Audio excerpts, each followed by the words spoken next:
The discarded princess. The unwanted gift. The moment Prince Zurich stepped off his ship, he knew this assignment was meant to humiliate him. Earth, a backwater planet barely acknowledged by the Galactic Council, was to be his prison for the next cycle. His father, Emperor Vex of the Zephyrian Empire, had orchestrated this perfectly. Learn humility among the primitives, the Emperor had sneered as he signed the diplomatic order. Now, standing in the sterile reception hall of Earth's United Nations building, Zurich felt the weight of his disgrace. The humans around him wore simple cloth uniforms instead of proper energy armor. Their weapons were projectile-based, their ships barely capable of reaching their own moon. How was he supposed to survive an entire cycle here? Prince Zurich. A crisp voice interrupted his thoughts. He turned to see a human female approaching with confident strides. Her dark hair was pulled back in a practical style, and her brown eyes held none of the fear he expected. "I'm Lieutenant Maya Chen. I've been assigned as your cultural liaison during your stay." Zurich almost laughed. The insult was complete. Not only was he exiled to this primitive world, but they'd assigned him a handler from their military's lowest ranks. He could feel the amusement radiating from the galactic observers watching through hidden sensors. "Lieutenant," he drawled, making no effort to hide his disdain. "I suppose you'll be showing me your planet's achievements." Maya's expression didn't change. "That's correct, Your Highness. Shall we begin with your quarters?" The breakdown. 3 weeks into his exile, Zurich's patience was wearing thin. Maya had dutifully shown him Earth's museums, military installations, and technological centers, all of which seemed laughably outdated to his advanced sensibilities. He'd taken to ignoring her explanations, preferring to mock humanity's limitations at every opportunity. "Your species still relies on chemical propulsion," he'd sneer. "We mastered gravity manipulation centuries ago." Maya would simply nod and continue with her duties, her calm demeanor never cracking. It infuriated him. The turning point came during what should have been a routine flight demonstration. Zurich had insisted on taking his personal craft, a sleek vessel that put Earth's best fighters to shame, on a tour of the planet's atmosphere. Maya had advised against it, citing unusual solar activity, but he'd dismissed her concerns. "Your primitive sensors couldn't possibly detect anything my ship's systems haven't already accounted for," he'd declared. He was wrong. The electromagnetic pulse hit without warning, frying his ship's delicate quantum circuits. In seconds, his advanced vessel became a falling brick, all systems dead. Zurich frantically tried to restart the engines, but nothing responded. The ground rushed up to meet him. Then Maya's voice crackled through his emergency communicator, a basic radio device she'd insisted he carry. "Hold tight. I'm coming." What happened next defied everything Zurich thought he knew about human capabilities. Maya, piloting what looked like an ancient atmospheric craft, matched his descent speed perfectly. Using nothing but mechanical controls and raw skill, she managed to attach magnetic grapples to his ship and slow its fall. They crashed, but they survived. As Zurich crawled from the wreckage, he found Maya already outside, calmly assessing the damage. "Solar flares," she explained. "They interact unpredictably with quantum-based systems. That's why we still maintain mechanical backups." For the first time, Zurich looked at her, really looked at her. There was no smugness in her expression, no superiority. Just quiet competence. "You saved my life," he said slowly. "It's my job to keep you alive, Your Highness." The awakening. After the crash, something shifted between them. Zurich began actually listening during their tours. Maya, sensing his changing attitude, started showing him the real Earth, not the sanitized version prepared for alien dignitaries.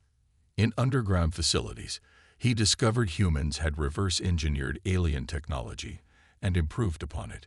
Their quantum computers used biological components that were immune to electromagnetic interference. Their weapons, while appearing primitive, incorporated nanotechnology that could adapt to any defense. Why hide all this? Zarek asked one evening as they watched the sunset from a mountain observatory. Maya turned to him, her expression serious. Because the galaxy underestimates us. They see our mechanical technology and assume we're backward. They don't realize we've taken the best of both worlds. Advanced concepts implemented with reliable, robust systems. My people, Zarek hesitated. We've become dependent on our technology. If someone found a way to disable it, they'd be helpless. Maya finished. Humans learned that lesson long ago. We adapt. We prepare. We survive. Over the following months, their relationship evolved. Zarek found himself seeking Maya's opinion on matters beyond his official duties. She challenged his assumptions, forced him to think differently. In return, he shared knowledge of galactic politics, helping her understand the complex web of alliances and threats Earth would face if it revealed its true capabilities. One night, as they worked late in Maya's office reviewing defensive strategies, Zarek realized he no longer saw her as his handler or Earth as his prison. He saw a partner, an equal, and perhaps something more.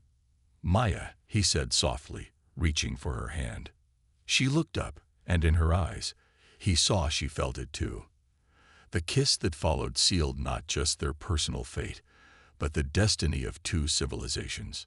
Neither of them knew that across the galaxy, Emperor Vex was receiving reports of an approaching threat, one that would soon turn Zarek's exile into humanity's greatest trial.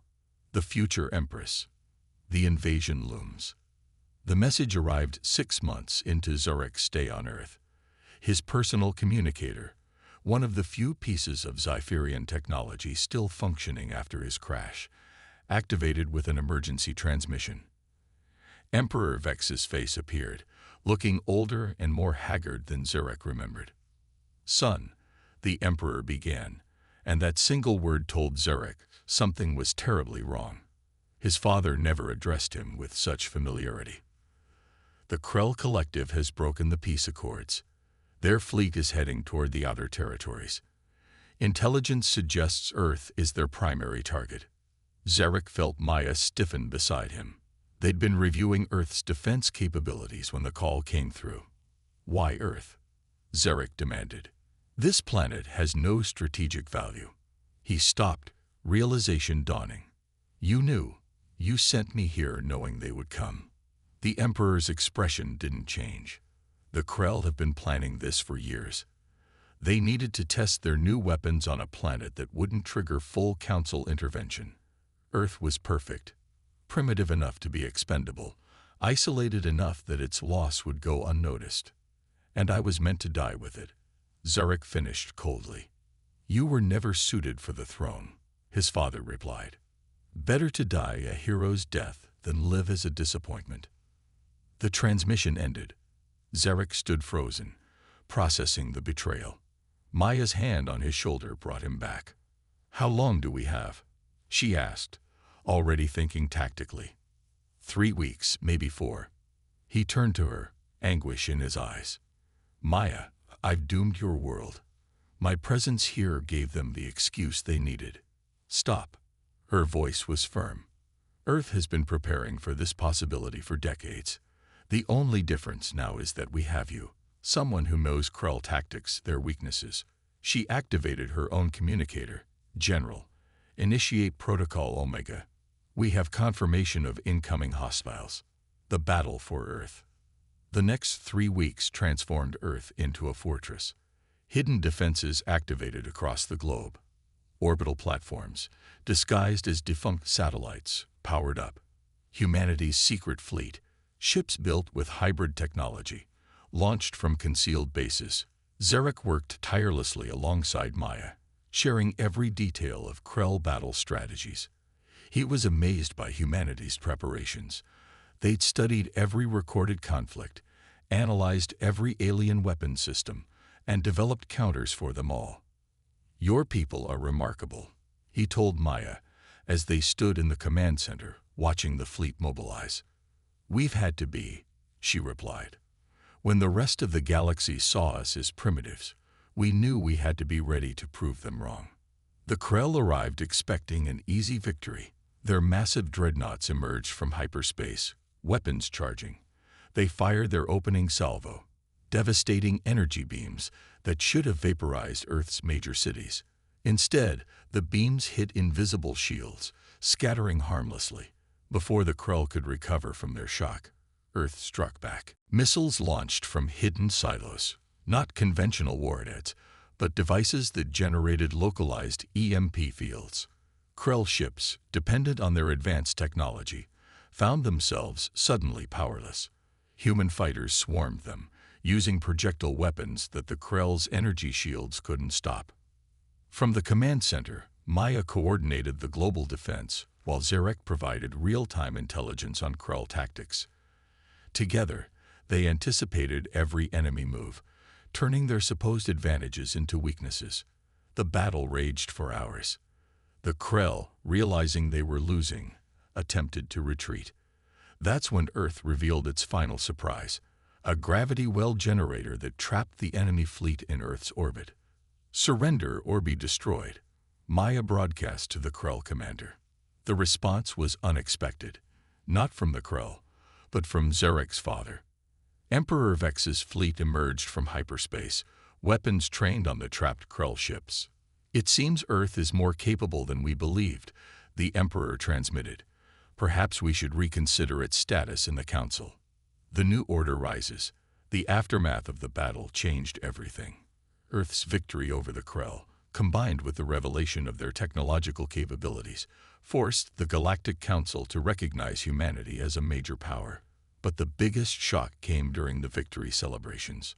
Maya collapsed during a ceremony honoring Earth's defenders. Medical scans revealed she was pregnant, and genetic analysis confirmed what many had suspected. The child was Zarek's.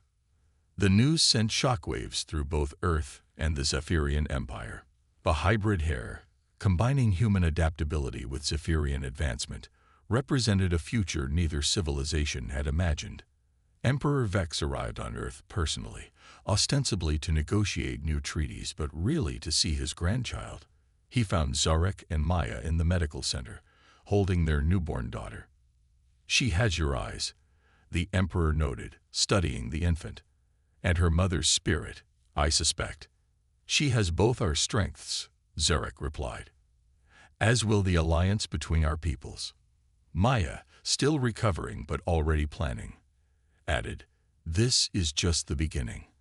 Our daughter represents what's possible when we set aside our prejudices and work together." The Emperor nodded slowly. "I sent you here to die, but instead, you've given our empire a future." He turned to Maya. "And you, Lieutenant, no, Queen Consort Maya, have given the galaxy a new path forward." Years later, historians would mark this moment as the turning point in galactic civilization. The child born from what was meant to be an insult became the bridge between species. Under Maya and Zarek's guidance, Earth emerged as a center of diplomatic innovation, its hybrid technology setting new standards across the galaxy. The Krell attack, intended to demonstrate human weakness, instead revealed their greatest strength: the ability to adapt, survive, and ultimately thrive against any odds. And at the center of it all stood Maya Chen, the primitive human who became mother to a new age of cooperation and understanding among the stars. As their daughter grew, displaying both human creativity and Zephyrian intellect, she embodied the best of both worlds. The joke that began with giving a discarded prince to a lowly lieutenant ended with the transformation of the known galaxy, proof that sometimes the greatest destinies arise from the deepest insults, and that love can bridge even the vastest of cosmic divides.